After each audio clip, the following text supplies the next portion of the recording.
Hey guys, it's Esther here with a quick tutorial on how to fix broken facials. So I have uploaded a TDA face pack, so have fun with them. They're in the description below, but right now some of them are broken. Their facials like these are broken, and you can see that the vertices are splitting from each other. This is because I used the method of cutting it in half and mirroring it, making sure that the mouth is separated, all that jazz. This causes it to break, which is normal, so I'm going to show you how to fix that.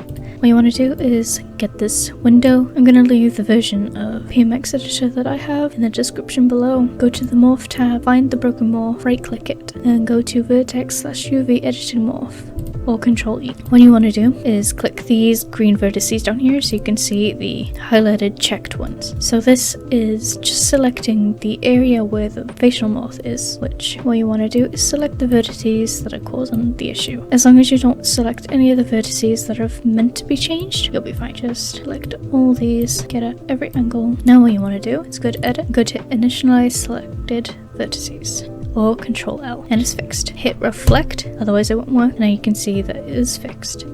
Hit Update, yes. And you can see that it's fixed.